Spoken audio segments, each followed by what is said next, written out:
The largest British maritime disaster claimed a staggering 7,000 lives. More conservative estimates place headcounts at a death toll of 4,000. Whichever number you pick, it can't be denied that this colossal loss of life easily places the sinking of the RMS Lancastria as one of the worst in history. To put that into perspective, the Titanic casualties were 1,500.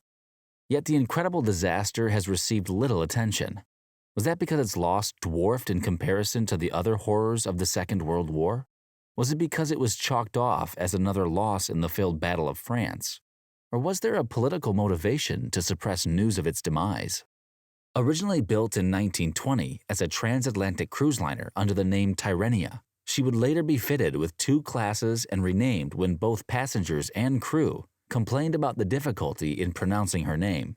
In 1924, she was henceforth known as the RMS Lancastria and would take regular voyages between Liverpool and New York, as well as cruises in Northern Europe and the Mediterranean. She was 176 meters in length, 13 meters tall, with a beam of 21 meters. Though she wasn't as mighty as the Titanic, easily the most famous ocean liner, she was nonetheless a giant of the sea. Able to carry 1,300 passengers, 300 crew, and with 3 separate cargo holds, such might in transportation left little wonder that the British government would requisition her during the European conflict. RMS Lancastria was in the Bahamas when war broke out. The fact she had already saved passengers from the sinking Belgian cargo ship, SS Scheldstadt, perhaps proved she would be vital in a time of war, so she was promptly ordered to sail to New York to be refitted as a troop ship. And so it was that she was gutted of unnecessary fittings, such as ballrooms and bars, and painted battleship gray. The portholes were also blacked out and a 4-inch gun was installed. Lastly, she had a title change to the HMT Lancastria. Now she was ready. Yet despite the precautions for war, her first call of duty was to ferry men and supplies between Canada and the United Kingdom. For now, the Atlantic Ocean was safe as Hitler's forces were contained to the mainland of Europe. In time, that would change, and it would be all hands on deck for one of the most daring rescue missions any Navy would undertake. But until that time, she got some practice in. She was one of 20 troop ships in Operation Alphabet, the evacuation of British, French, and Polish troops from northern Norway. During the return, she came under a bomber attack, but survived unscathed. Next, she carried troops to assist in the invasion of Iceland, itself an operation to stall German expansion. Bit by bit, the Lancastria was coming closer to the Nazi front line, the spread of which left little time to recuperate. Now that the Dunkirk invasion had proved disastrous, it was time for this former cruise ship to step up her patriotic duty. Since day one of the Normandy invasion, the Allies' victory on the Western Front was less certain.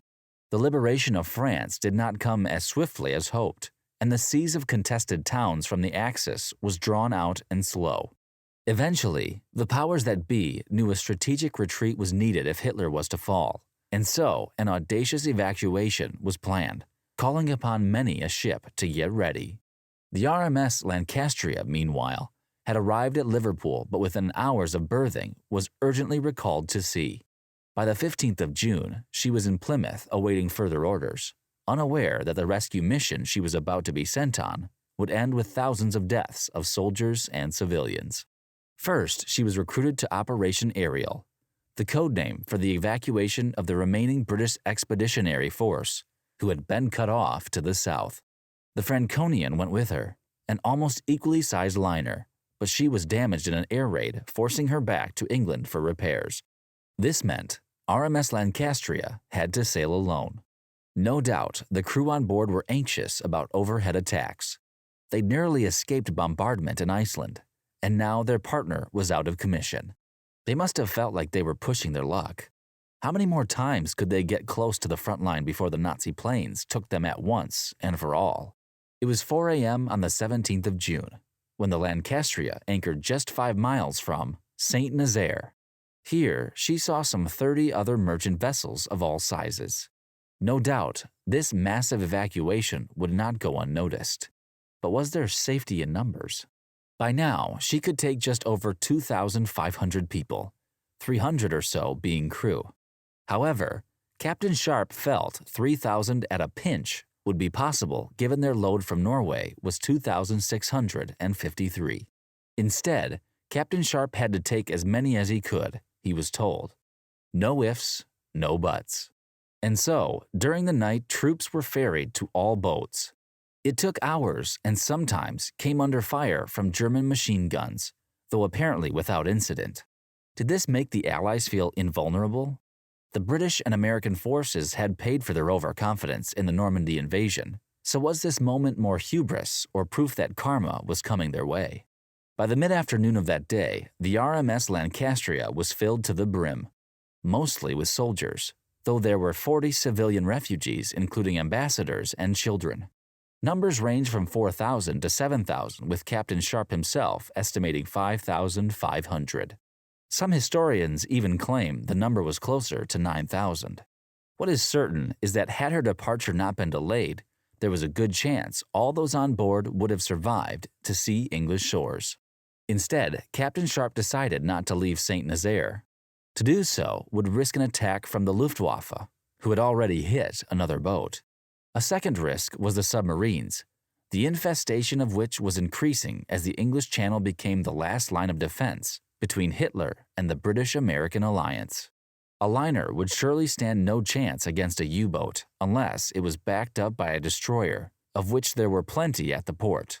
In addition, the port was lined with anti-aircraft guns, so from a risk analysis point of view, separating from the fleet meant certain death. In the end, this math would not go in her favor.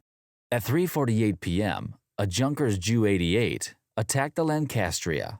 It successfully dropped 4 bombs on its target. One exploded in the engine room. The others blew open the fuel tanks, which poured water into the now listing vessel. This meant anyone jumping from the tipping ship landed in crude oil, a notoriously difficult liquid to swim in. Those who drowned were the lucky ones. When the Luftwaffe strafed the seas with gunfire, the oil ignited, burning bodies. Even with the deployment of life jackets and lifeboats, there simply wasn't enough for everyone on board. Eyewitnesses recount seeing sailors balancing on the upturned hull and singing "Roll out the barrel." 20 minutes is all those men had to go from the first bomb to accepting their fate. The liner sank, taking scores of people to the bottom of the ocean.